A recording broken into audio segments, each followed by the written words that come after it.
I don't think my vote's going to matter. It's just going to be another politician. It's like choosing between a bag of garbage and another bag of garbage. I mean, you're going to get garbage either way you look at it. So it just But doesn't seem like it's going to matter to me in the long run. this month, we encountered more disgruntlement when we interviewed 15 voters from Michigan who live in labor union households. Despite coming from union families, it became clear in talking to these 9 Democrats and 6 Republicans that for most of them, their identity as voters is not tied up in the union. Rather, it's related to other concerns like these.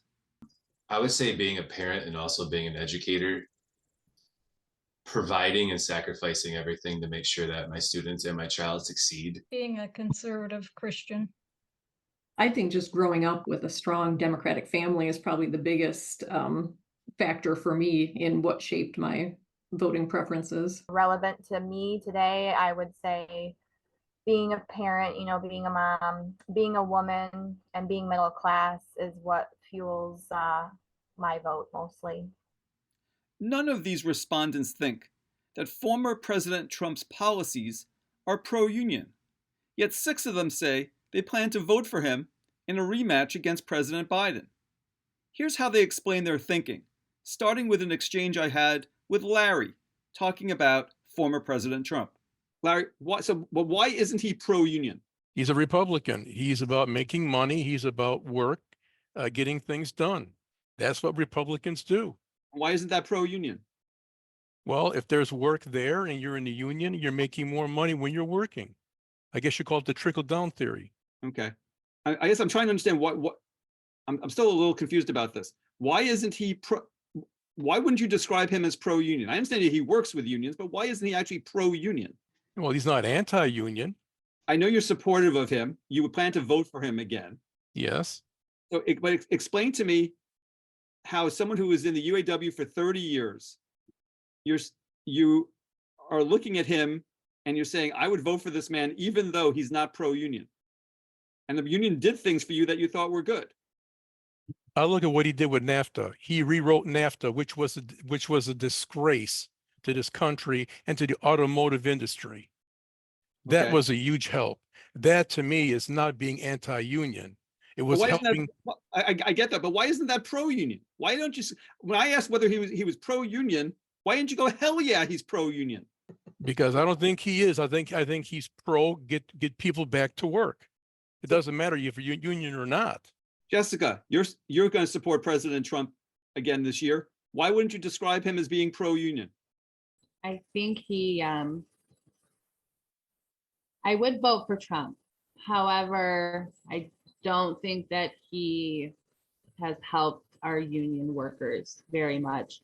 Just for example, I know that he reduced a lot of the inspectors, I think, that went into the companies, which weakened a lot of the companies not having inspections done at their companies and their buildings. I do like a lot of stuff that Trump does, but I don't know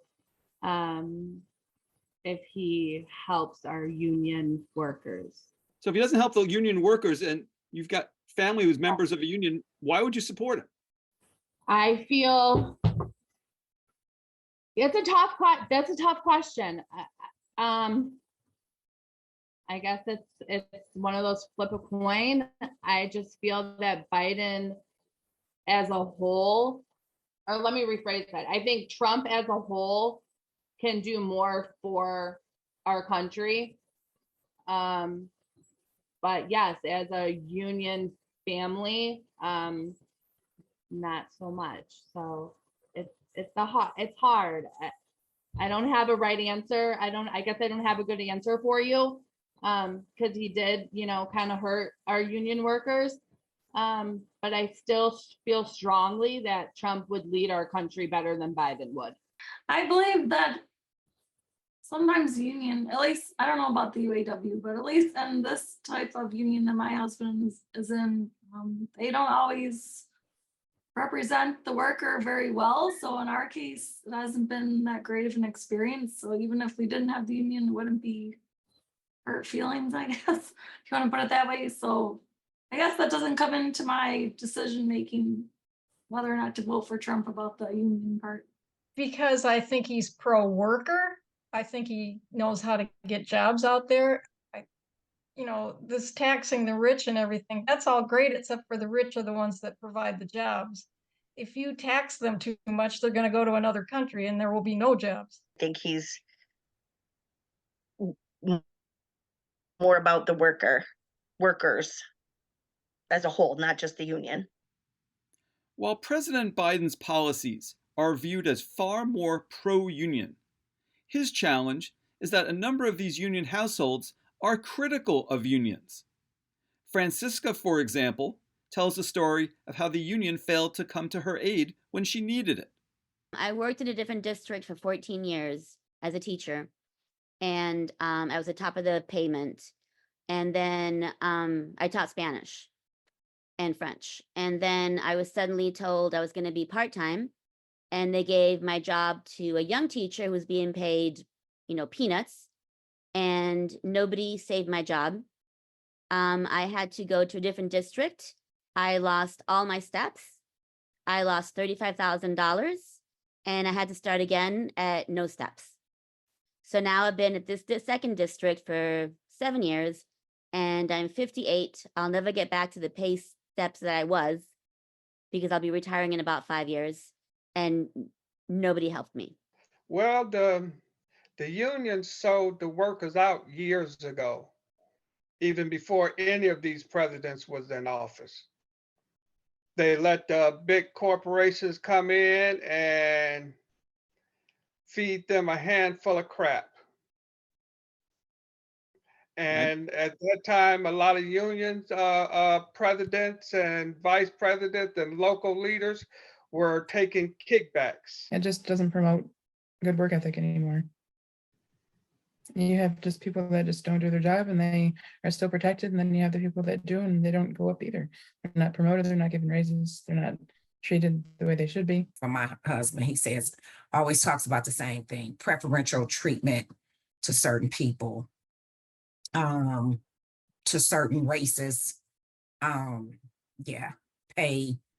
Despite so many macroeconomic indicators pointing in a positive direction, 8 of the 15 respondents say the U.S. economy is in lousy shape, and only 2 say it's in better shape than it was a year ago. Most cite persistently high prices, car shortages, unaffordable housing, and people needing to work 2 jobs to stay afloat. All 15 say that one of the biggest problems facing the U.S. economy is the cost of housing. When I asked what the federal government could do to address the problem, they said this: I just think interest rates need to drop. I mean, that's one of the biggest sticking points right now. I mean, before COVID, interest rates were much lower, much easier to refinance, and easier to buy a home than it is today. Making it so that private buyers cannot buy up lots of pieces of land and resell them for higher amounts. Putting a cap on the amount they can charge for rent. That's A a one-bedroom good- apartment shouldn't cost $3,000 a month. That's ridiculous. And here are the steps they'd like the state of Michigan to take in order to make housing more affordable.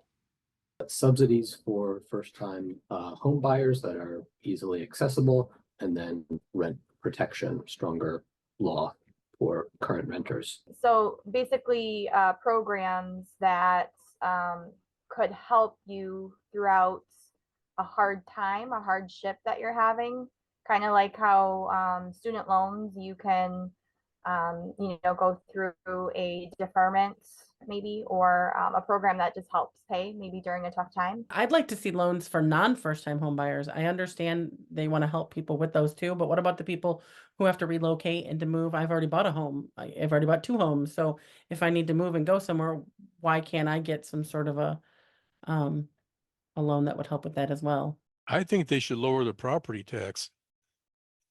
Okay. When you lower the property tax, you can lower the rent. It's all tied in together. Thanks for joining us again this month. Please forward this video to a friend, and please join us again next month.